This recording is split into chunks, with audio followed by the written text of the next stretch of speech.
Let's start with the tag teams, in which we had the finals of the tag team title tournament on the America's X Cup show on April 7th. It was Triple X facing the team of Kid Kash and Dallas. I didn't really like this. It was really long, which I kind of liked. It was... No, I hated it. It was long and it was boring. In theory, the idea of them being like, this is a big tag title match between Loki and Christopher Daniels and Kid Kash and Dallas. It deserves 15 minutes. But then you ask yourself the question, did they make good use of that 15 minutes? Not even remotely. Yeah, I thought this was pretty boring. I enjoyed seeing Loki and Dallas. I thought they had some fun interactions, and Cash can always hit those big high spots, but I don't know. This didn't do a lot for me at all. This one was one of those ones where I'm like, checking the time, like, let's wrap this up. Yeah, because a big issue, I think, with a lot of the secondary divisions in this company is they don't get time. Not anymore. Like, all of the title matches are 8 minutes long. Every X Division match is 8 minutes. Every tag title match is 8 minutes. And that's been a problem for a while. So again, in theory, I'm okay with these guys getting time as they're rebuilding the tag division. But as you said, it was just a really long heat segment. I did like how they paid respect to Dallas. You know, Daniels and Loki treated him like he was this big deal and this big threat that they couldn't take down. But it was mostly just a lot of nothing. And then there wasn't even like a hot finishing stretch at the end either. It was like a lot of nothing and a pretty flat finishing stretch. I like the actual finish, though. With Key going for the Dragon Sleeper and Dallas just, like, standing up and hitting the Blackout. Yeah, just nailing them. Cool move, the Blackout. It rules. Yeah. It's crazy that he's still hitting that move. He's just dropping people on TV nearly 20 years later. Maybe he'll be the AEW Interim World Heavyweight Champion. He should be. He should win the Battle Royal. Then it's him against Goto. Yeah, him and Goto in the main event of Forbidden Door. So Cash hit Loki with a chair and then tossed the chair to Daniels, trying to make Loki think that Daniels did it. Cash then hit Daniels with a pipe and followed with a pipe shot to Loki, allowing Cash, while Loki was in the Dragon Sleeper, allowing Dallas to hit Key with the Blackout to win the titles. Cash and Dallas are your new NWA World Tag Team Champions. Those belts looked teeny tiny in Dallas's hands. And of course, sending Key away forever. This is the last we will see of Loki for 2 years. He was so devastated by the loss to Dallas. You will have to wait until literally April 2006, literally 2 years away, until you see Loki again. I mean, what, do we want to do the Loki retrospective? I don't know. It is a little disappointing because ever since he came back... Remember how hot he felt? In 2002, when the X Division was built around him and Lynn and Styles, he felt like a real star that people were into. It felt like he was going to be like as big as AJ. And then, like, obviously, it's the Japanese stuff that cost them dates. It wasn't anything else. He was in and out from Japan, and they stopped booking him consistently because of that. So he would only come back and pop up every so often throughout 03 and 04. And then he just lost a bunch of steam. Because when he returned at, like, end of 03, 04, at start of 04, when they were doing that Triple XT stuff, and he was in the X Division, he was in the Ultimate X, he felt, like, really cold.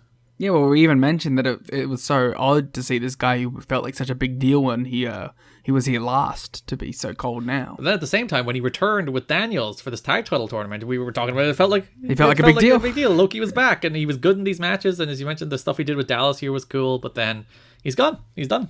You know what it was? It was the Kojima nose strip. So they are our tag team champions of the world. They go into a feud with Apolo and D'Lo Brown. A, frankly, I would say, worst feud in TNA history? I don't know. There's been some bad feuds in TNA history. So they defend the belts against D'Lo and Apolo. They have a really boring match. All their matches are really boring. I liked the pole match, mainly because it was funny. So D'Lo hit a sky high, but Dallas hit D'Lo with a pipe to cause the DQ. But Dallas, this is the actual story. Dallas did not know that in NWA-TNA, titles can change hands on a disqualification. So D'Lo and Apollo won the tag titles by DQ because Dallas didn't know the rules. I don't mind this, alright? What I find ridiculous is that next week, Apollo, who does know the rules, does it anyway. Yeah, I do kind of like the story that the newcomer comes in and he's just he's shocked. He's making the big goofy shocked faces when they announce that there's the title change. So it's kind of like a fun finish that this dude didn't know the rule. I also like it because it reestablishes that rule that we haven't seen in a while. We've only seen it when Triple X won the belts from Amazing Red and Jerry Lynn. Yeah, so I don't mind the first time. The second time, do we need that? So the following week, they do the rematch, Cash and Dallas against Apollo and D'Lo again. And as you mentioned, the idea at least is that they kind of goad Apollo into doing it. He had that hot Latin tempo in his blood, I think D'Lo called it. So Kash went to hit D'Lo with the pipe, but Apollo intercepted. Then Apollo ran wild with the pipe, and then Rudy happened to turn around and see it, DQing D'Lo and Apollo, giving us, for the second week in a row, new tag team champions by disqualification. Now, Garrett. Yeah. I'll notice here that you said pipe. Mm-hmm. It was a pipe. Next week, it's no longer a pipe. So next week we do yet another rematch. This time...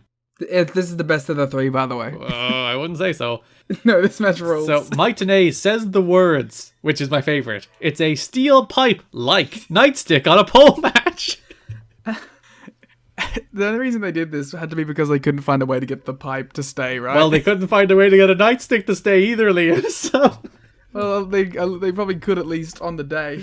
So yeah, they couldn't probably get a pipe to attach to a pole. So they're like, we'll get a nightstick to attach to a pole. But I love the new rule. The new rule should have been the rule from the start. So they're doing this match. It's a regular nightstick. It's a regular pole match. You have to climb the pole, and whoever climbs the pole and gets the weapon can use the weapon. So they're doing their match, and then Dallas whips Apollo into the corner, and the nightstick falls down. So there's a lot of like worrying and prognostication. Andrew Thomas and Rudy Charles are trying to sort it out. I don't think Andrew Thomas wants to climb the ropes. Well, yeah, because they keep hitting the ropes. They don't stop. Yeah, so all the wrestlers continue to wrestle while it fell down. So Chris Vaughn runs out, hero of the day, puts it back up, everything's fine. They continue doing the match. I was worried for him, by the way. He was like balancing one-legged on the actual pole. I was like, God. I have faith in Chris Vaughn.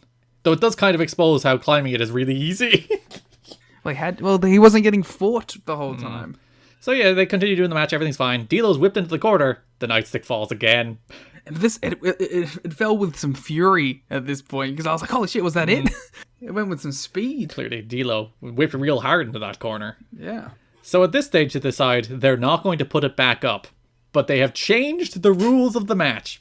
So referee Andrew Thomas is standing on the apron. By the way, I'm bumping this up to 2 stars now, just talking about it. Referee Andrew Thomas is standing in the corner, holding the nightstick in the same corner that the pole is.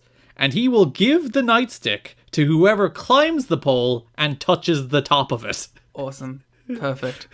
So that is the new rule of this match, that you must climb the pole, touch the top of the pole, and then Andrew Thomas will hand you the nightstick. And they did my favorite thing in a pole match, where it's like Apollo went up and he got it, and then he climbed back down and immediately got drop kicked in the knee, and Kid Kash just took it from him. So after all of that, after falling twice, after changing the rules, the dude who got it immediately gets taken down and loses it. But it was a nice drop kick, though, I will admit. So then D'Lo got it back, ran wild. Dallas hit Apollo with the stick, and then Kash grabbed Arana to retain. Yeah, good match. This match was a shambles. Yeah, it ruled. The more like just dreadful TNA becomes, the better. Yes, that's why you call it the best wrestling company ever. So after a month where they did a good job of like rebuilding the tag division with the tag team title tournament, they just shattered it all again with this Kid Kash and Dallas and Apollo and D'Lo stuff. Yep. And once again, D'Lo is involved in something like terrible and awful in TNA that has very little to do with himself. Yep. I'm upset. I'm not.